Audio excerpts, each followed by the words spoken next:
Welcome to Fearless Fridays. I'm David Gonzalez. I am the host. I am a life steward for social good, and I'd like to welcome my guest today, Silvika Rosta, author of The Champion's Planner. Hello, hello. Thank you for having me on. Thank you, Silvika. So, you have a very interesting life story Yeah. because, you know, when we hear, oh, you live in LA, people pretty much expect you were born and raised or you came in to make it big, but they don't know that you actually immigrated from Ukraine, Romania, very Romania, close, neighboring country. Romania. Uh, so that was the Ottoman Empire, correct? Um, well, not officially. We stopped the Ottoman Empire. They had their own little prince and princess and stuff, and Okay. very, very convoluted history, as the Balkans tend to have. All right. So when did you emigrate from there to the United States? Yes, I immigrated at the age of 5, so I was really young. It was in 91, right after communism fell. So Romania was originally, when I was born in Romania, it was a communist country. And so I grew up in communism, well, lived part of my life. And then in 89, we had the revolution. And then in 91, we emigrated here to the United States. And we were able to get our visas, actually. We were able to come on political asylum because of the persecution that my parents had to endure under communism. So what was it like living in a revolution? Well, yeah. So the village that I grew up in, was actually within the same county as the city that started the revolution. And I remember one of the memories I have that was very vivid when I was young is one day when our parents were like, everyone come in, you can't stay outside, and, all the kids come in, you have to go to sleep early, there's a fight going on. Right? And I had no idea what they meant. I'm like, fight going on, okay, whatever, right? And so I remember though this fear and this being like, oh, something bad's happening, or something's happening, something's going on. So we need to, be very quiet, close, turn all the lights off. Well, turn out the candles, blow out the candles and stuff. And I remember going to sleep early, and it was only years later. I mean, when I was a teenager, when I finally put two and two together, and I asked, I was like, was that the revolution? And they're like, yeah, that's what that was. It's like, oh wow, I have experiences, memories of it. But as a child, I mean, when you're a child, it doesn't land on you the same way. Yeah, that childlike innocence, just Yes. you don't think about politics, you don't think about the bigger world. You think, I'm hungry, I'm sleepy, Yeah. I want to go play. Yeah. And actually, if I could just add one thing here, I mean, you just said politics. And so that situation to me reminds me a lot, right? Okay. So partially reminds me the turmoil we're going through right now in the United States because of the elections. I mean, what could be more turmoil than people being gunned down in the streets? Like, that's what was happening in Romania. The government was ordering other citizens and the military to go and shoot at its own citizens. And the way my parents handled it, the way my parents addressed it with love, like, I knew something was going on, and I knew there might be reason to fear, but I never ever as a child felt my life is in danger. Oh my gosh, the world is going to end. And I think one thing that I really appreciate about the mindset that my parents raised me in, and I think that we can apply right now to this political situation, is regardless if if you voted for a certain candidate or not, it's how do you react and how do you respond in situations like this? Are you giving into fear and encouraging others to fear, or are you being more, hey, let's come together united with love, and our children especially are watching us? Elsewhere about the same time, uh, during the Serbian conflict in Bosnia, uh, in the capital city of Sarajevo, I probably mispronounced it. I am sorry. Okay. Uh, The but cellist. Salvika, will you stop reading my mind? Yeah, I know, right? I can't It's even a get the beautiful story story. out. Go ahead, I'll be quiet. You So, tell the story. so in all this destruction, there's snipers shooting civilians. There's heavy machinery, heavy weaponry. It's just this atrocious scene. And this cellist that grew up in Bosnia came back, and he was so sad because it was his own people killing each other. And he started to play music in the town square. Full view, not shielded from any shell, not shielded from any snipers. Yeah. And as Christmas time came, he started playing Christmas carols for both sides. And later, it was asked of him, why would you do that? Why would you do something so stupid to go shelter? Because I wanted to show that humanity survived. Mm-hmm.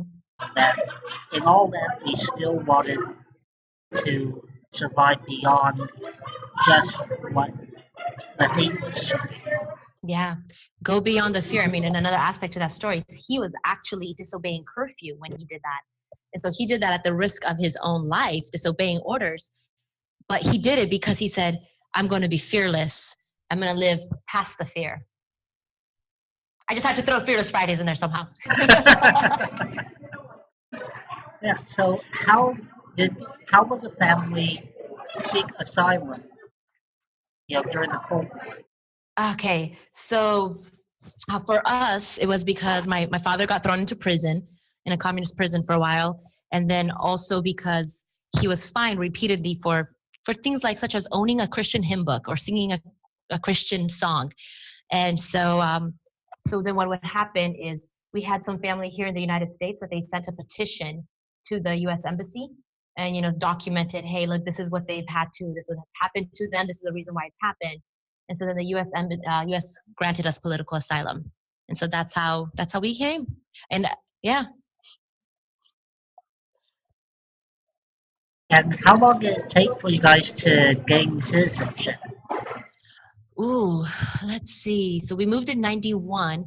So keep in mind, this is before 9/11. So the rules and regulations were a bit more streamlined. It took us, because we came under political asylum, I want to say that by 99 or 2000, we became citizens. I want to say 99. By 99, we became U.S. citizens. So 8-year process. Okay. And just so viewers know, Sarita is a trilingual. You speak 3 languages? 4. 4. What? I speak 4. So I grew up speaking Romanian and Slovakian. My dad's Romanian. My mom, she's Romanian because she was born in Romania, but ethnically Slovakian. So we learned both languages growing up. I learned English as my 3rd language when I moved to the States. And then I learned Spanish as well when I was here. Yes, living in Southern California, you kind of have to learn that language. Yes. And it's wonderful. I mean, with my church, I'm very active. We go to Baja California twice a year. And so it comes in handy too. So I'm going to show some pictures, and I'm going to like you to explain these. Yes, definitely. Let me get to them. Yeah, some old school photos.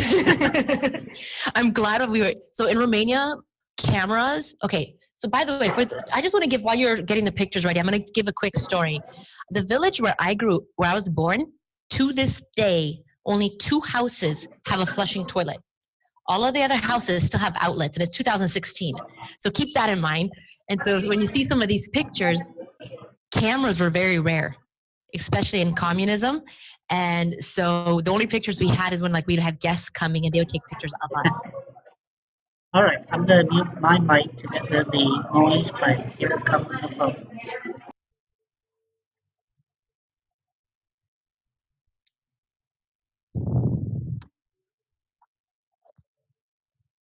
So, what is this, Silvika?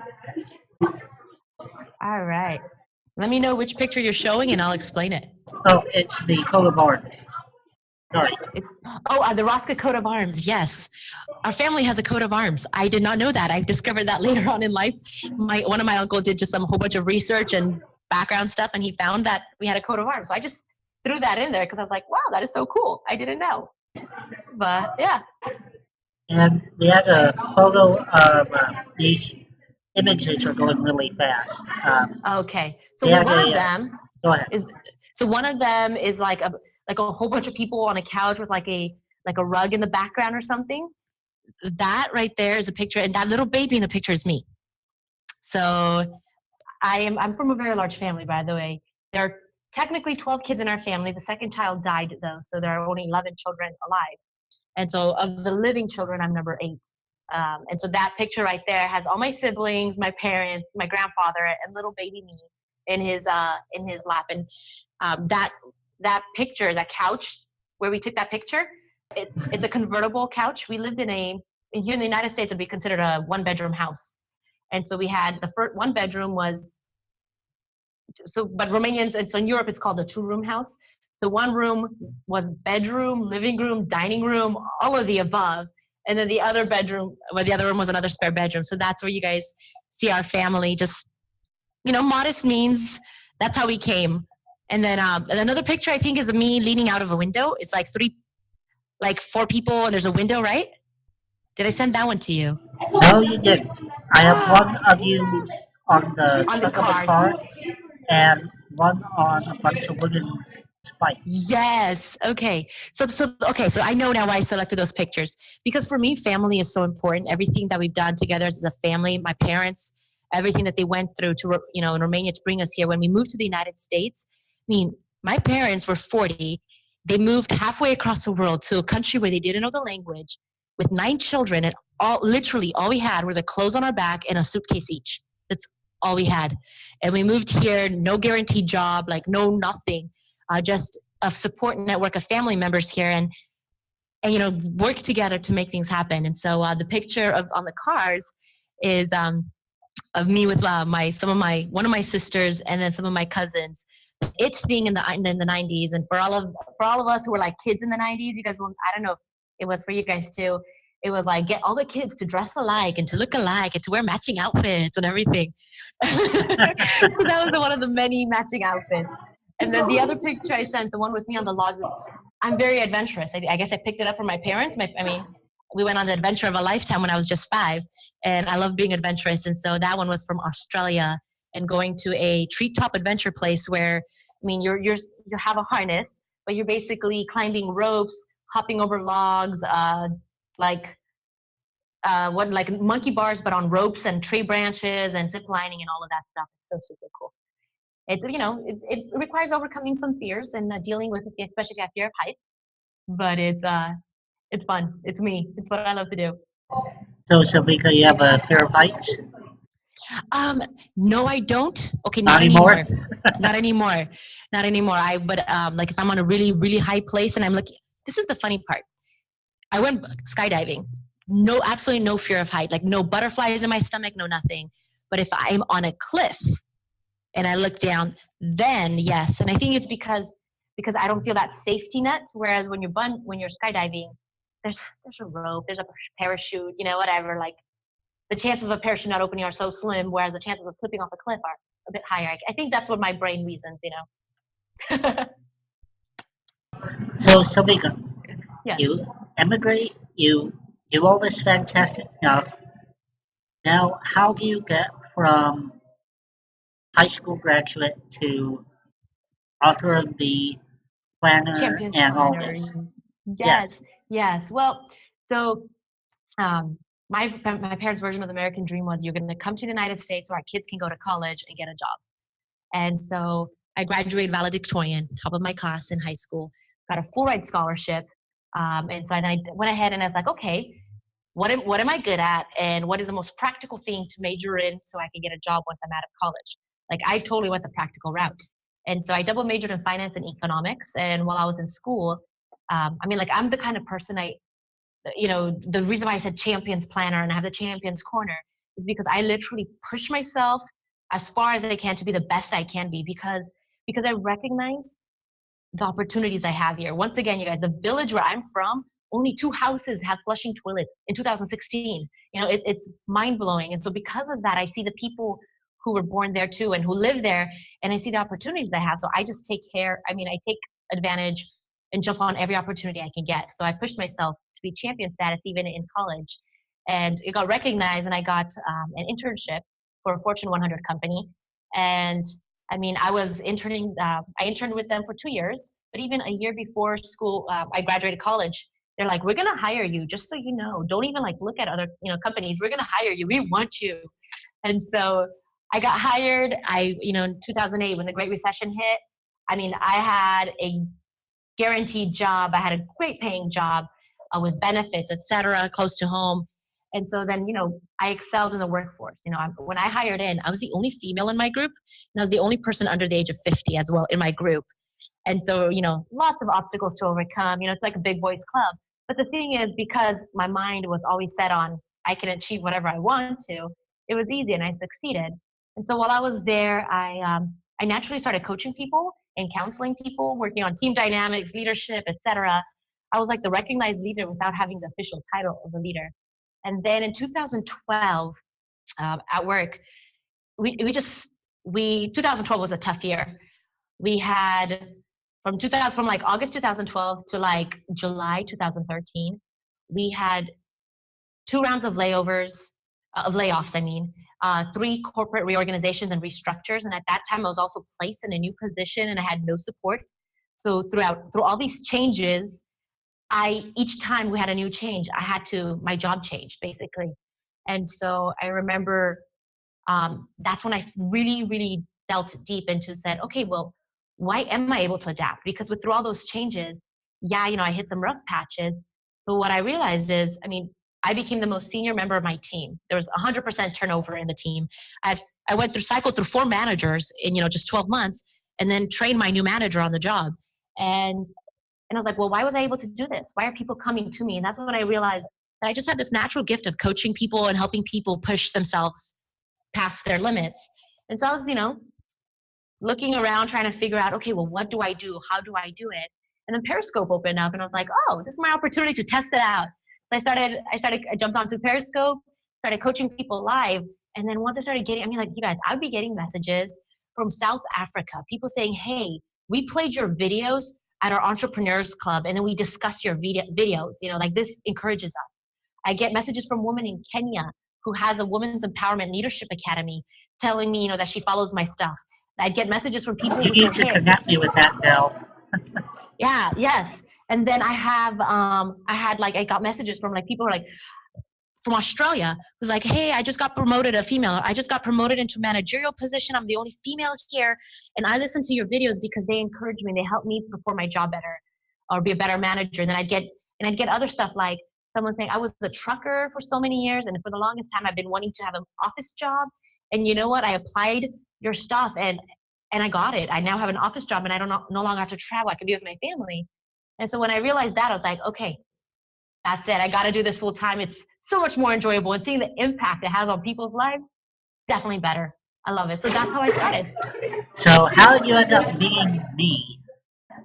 Ooh, Periscope Summit in January. I went to Summit Live 2016 officially.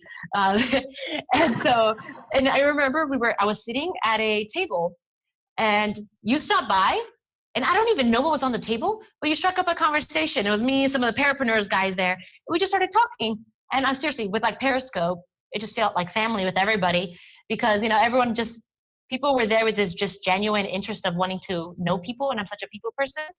And then we hit it off. And then 6 months ago, we met once again in person. And then we've just been in touch online. I still love that pizza place we went to. Yeah, it was really good pizza. It was really good. Yeah. You think they deliver all the way up here? I don't think so.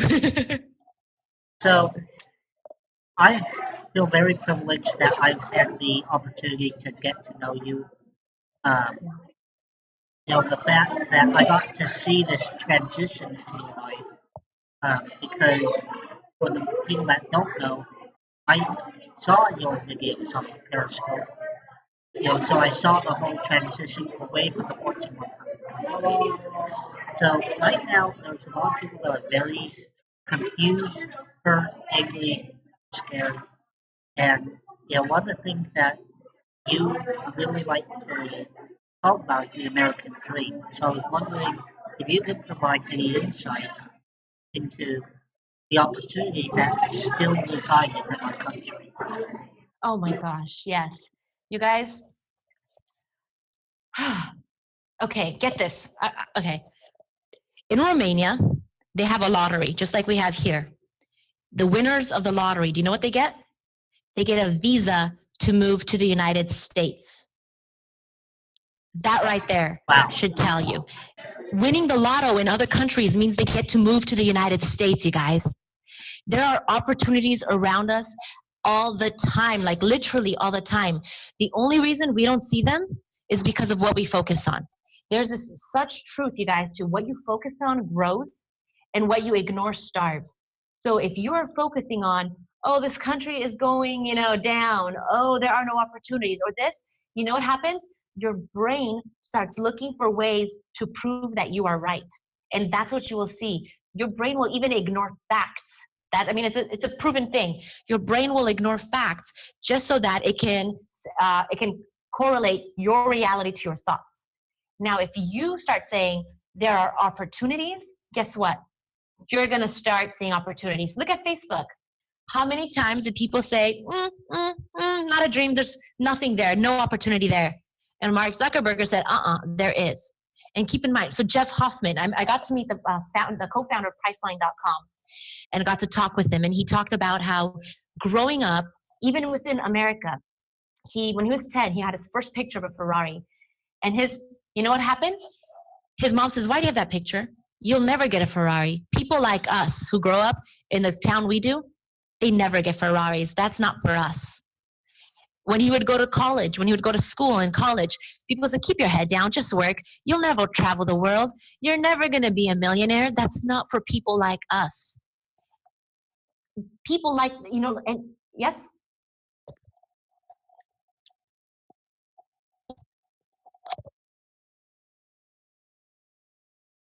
Yes.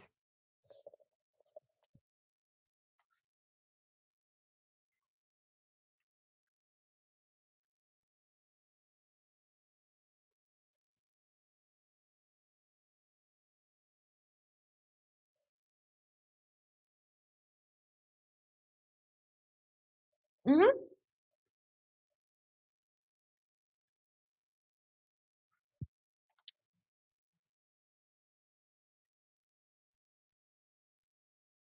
Oh, yes. Yes, we do.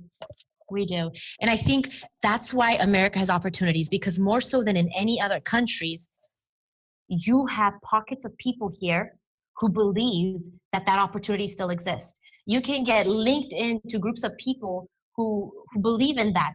So you can surround yourself with those people. And that's why that's why the American dream exists. You know when the American dream is going to die? When people choose to believe that it doesn't exist. The American dream is alive and well as long as someone believes that it is possible. You have the power of choice. I mean, let's be honest. If I'm 45 and I say I want to be an NBA player, not going to happen. First of all, I'm a female and I'm 45. I'm just saying like that, right? But you have the power. If you love basketball, you have the power of choice to be able to choose a career that somehow rotates around basketball. You could be an athletic trainer. There's so many different ways to incorporate that in your dream, but you get to choose, because ultimately at the end of your life, you're responsible for you and no one else. So Mika, I could see you getting into the NBA. I'm cool You with that. I have don't need enough to. gumption that you would do that. I'm good. I want to own a soccer team. That's cool. Because I love soccer better. Football. Well, you like Manchester United? They're a good team. I'm more of a Barca fan. Barcelona and LA Galaxy. Support the local team. All right. So Mika, you are an awesome person. I want to share with the viewers how they can take advantage of the knowledge that you offer. So I'm going to switch to your website, and I'll tell you what page we're on, and just kind of talk about how you can help people. For sure. For sure. So we are live on your homepage now,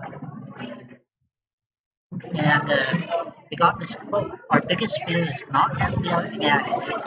Our deepest fear is that we are powerful beyond measure." Mm-hmm. Why do you choose that? Because I found that so much true in my life. My biggest fear is as I started looking, seeing that I could do this, I could do that if I really wanted to. and part of it, I'd get scared.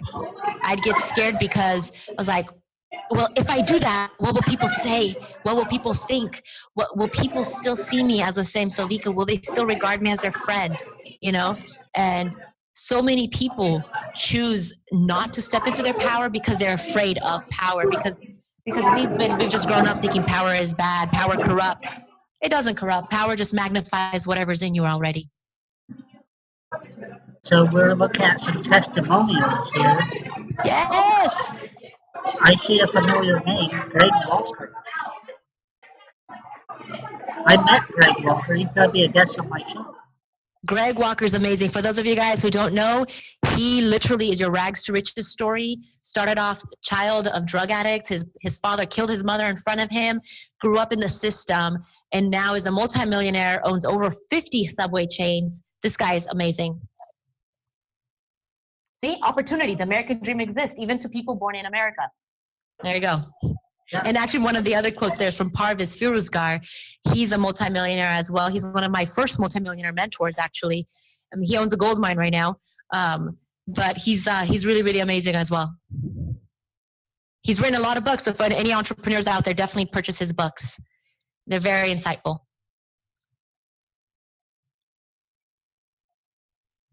Sorry about that dead space. Had to get into the website. No so worries. We are looking at the Champion Mastermind Group. Yes, the Champion Mastermind Group. So basically, you guys, we face obstacles in life, right? You know, some of them are external. So many times, they're internal. Obstacles that we create ourselves. And you know what? Because of everything that I've accomplished in life and everything that I've overcome in life, and because of the mentors that I've surrounded myself with, I've learned tips, tricks, and strategies that have helped me and have helped others overcome these obstacles. And so if you think it could help you, join the mastermind and let me help you be able to overcome your obstacles. That's what that is. It's a monthly mastermind. We meet once a month. I give you the coaching on the tips, strategies, etc. And then every now and then my mentors come in as well. So I have that. Then I have the 7 steps to becoming a champion. And that course I actually created with almost 60 of my followers. They joined together. They told me what their needs were, and I created that course specifically for them. And if people across all areas of life, you know, I had anyone from, you know, early starting employees to people who had been coaches and consultants for up to 30 years. And they all told me, hey, this is what we need.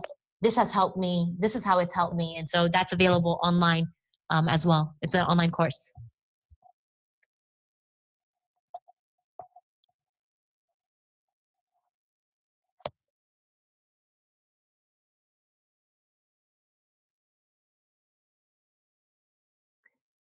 Thank you.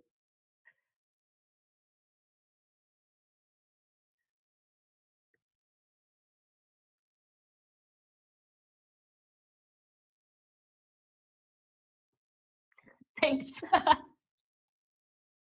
I have good taste in food. Come on. So I just realized I forgot to unmute myself for all that. Oh. So well, if you guys, go I was to not talking aloud to myself. If you go to silvicoroska.com, you can learn about the 7 steps to becoming a champion course, the monthly mindset training. Like I said, Silvika is an awesome, genuine person. She's the real deal. And actually, the first time we met at Summit Life was not at the table. It was the small business panel. Oh, you're right. Oh my gosh. Yes. Oh my gosh, you're right. I know because you still owe me a pen. No way. Did I take a pen from you? Yes. Okay. I'll have to send you a pen. So, yes, Silvika was sitting near me, and we were sitting in the small business panel at Summit Live this year. And her pen ran out of ink, and she turned to me and asked me if I had a pen. And I always bring lots of pens with me to events, because you never know. This is why I bring them. And, you know, as we chatted, she told me about her facility review, and then later we had a more in-depth conversation.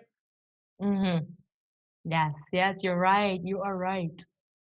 Oh my goodness. Yeah. So I want to talk about some stuff that's coming up. One, before I forget myself, Sylvika is on Snapchat, and so if you'd like to screenshot this is her Snap code. Um, I'll leave it up for a few seconds. Sylvika gives you a great behind the scenes of her life and activities. She is always giving out awesome information. So by all means, take a screenshot, follow her on Snapchat, interact with her. And